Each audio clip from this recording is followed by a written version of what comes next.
In today's video, I'm going to show you guys what it's like to play PUBG on Google Stadia and what I was able to accomplish in less than 45 minutes.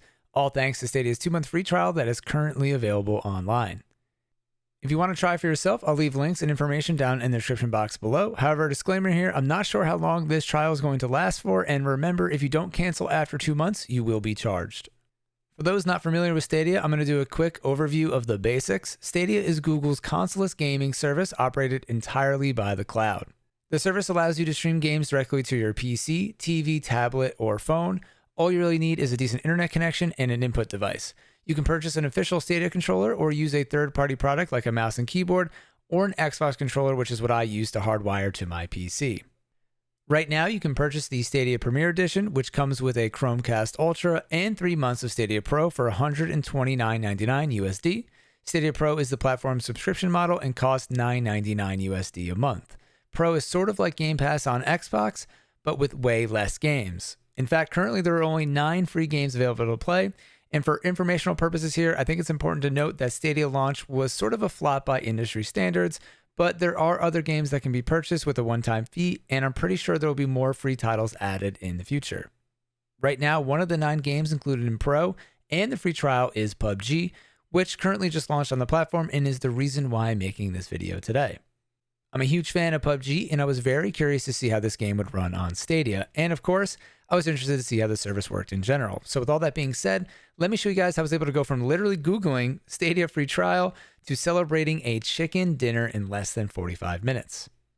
So this is fairly obvious, but first, all you need to do is type Stadia into your browser or search engine, and the Stadia site should appear, stadia.google.com.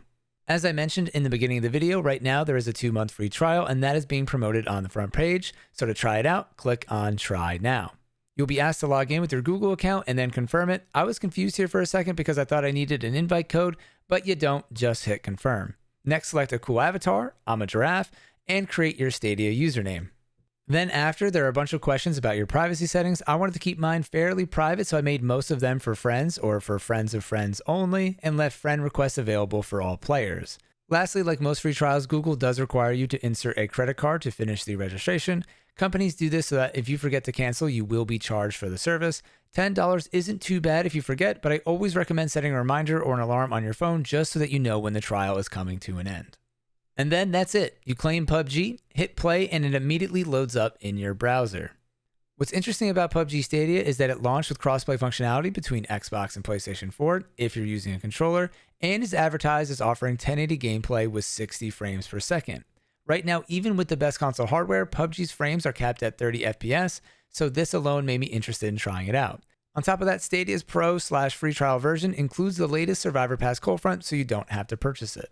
If you end up using a controller, you will be playing against Xbox and PlayStation. The console player base is still fairly healthy in several regions, so there will be plenty of human players. However, if you choose to play Stadia with mouse and keyboard, you will only be matched with other Stadia players using that input, and this may result in mostly bot lobbies. PUBG will auto-detect if you're using a mouse and will ask you to select your input device. What's annoying here is that even though I had my controller plugged in, I kept using my mouse to do other tasks on my computer, and the message kept appearing over and over again. I totally get why this was happening, but it just felt like something I should point out. The first time you load into PUBG, you will be asked to create a character, which is always a fun part of the game. This can be changed later in the customization tab.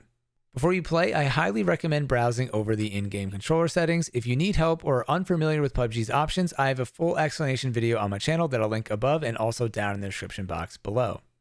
Normally, I would encourage all new players to spend time in PUBG's training mode before playing a real game. However, I waited about 5 minutes and couldn't get into one on Stadia. Training mode is basically a giant shooting range where you can practice with different weapons and test out your settings in-game.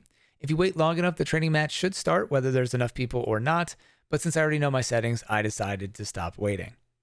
First thing I noticed while landing and looting was the increase in frames. You can really tell the difference when you move the camera quickly and are running around in first person. Next, comparing the graphics is a little bit difficult because there are so many different platforms that run this game. For example, there are different PC settings, high, low, Xbox One X, Xbox One S, and PUBG is still playable on the original Xbox One. I've played PUBG on all of these except for the S, and from my experience, I would say the graphics are just a bit toned down from the X, but way better than playing on the original Xbox. I would even consider this to some lower settings on PC, which I think is extremely impressive considering the game is being streamed to your device. Overall, the graphics are fine, but sometimes the screen did seem a little bit noisy, and I did notice a decent amount of blurring in the background. And just a disclaimer here again, this could be caused by an in-game or Stadia setting that I wasn't aware of. For reference, I was playing in 1080p and have a fairly standard 24-inch Asus gaming monitor. Obviously, because the game is being streamed, your internet connection, among many things, will be a big factor in your experience. Fortunately for me, my area has great internet speeds, and at the time of playing, I clocked in at around 700 up and 800 down. And with all that being considered, I didn't notice any lag, frame drops, desync, or hitching, but again, this was just my personal experience. However, all that good news kind of comes to an end here because I did run into one major problem, and it's so big that I can see this ruining the Stadia for most players, and that problem was input lag. All of the footage you've seen so far is me playing with the input lag delay in my first game. At first it didn't seem so bad, but the deeper I got into the game, the worse it felt. Now keep in mind, this delay is actually very minor, but it is enough to completely throw off your game because there's so many nuanced movements you need to make. Running into enemy players really highlights this because shooting and recoil control is so delicate in PUBG. If you're a hardcore gamer or even just a casual multiplayer enthusiast, this delay is totally unacceptable. I could harp on this point for a while, but I will let you know there is a fix, and I've made a second video explaining how to do so for anyone that is interested. What's so disappointing here is that the Stadia was such a quick and easy experience that gets immediately ruined by the input delay. Also, I remember hearing about this issue a long time ago and found this video of an early Stadia test from the Washington Post showing off the same problem, and while my input wasn't this bad, it's sad to see that this still exists. So after the first game, I checked forums, Reddit, and watched several YouTube videos trying to figure out a solution to my problem. However, I was shocked to see that there was nothing I could find directly from Google, and the only solution was from a third-party developer. I just don't think it's fair to assume most people would spend as much time as me trying to fix this problem and would just leave. If I wasn't making this video, I wouldn't have done this and would have just walked away. I will say here that if you use the official Stadia controller, there's allegedly less or no input lag, but again, I feel like most people are going to do what I did and just use an input device that they already have in their house. So overall, the Stadia is an interesting service that really impressed me with its ease of access, but ultimately let me down with performance and its input lag. Streaming may be the way of the future, but for hardcore gamers like myself, hardware and response time will always win out.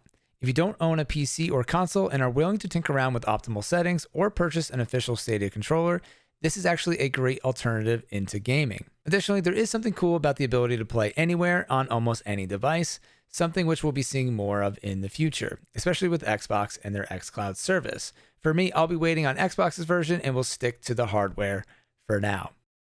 Hopefully you guys found this video useful. If you did, please consider dropping a like or subscribing to my channel for future video game content.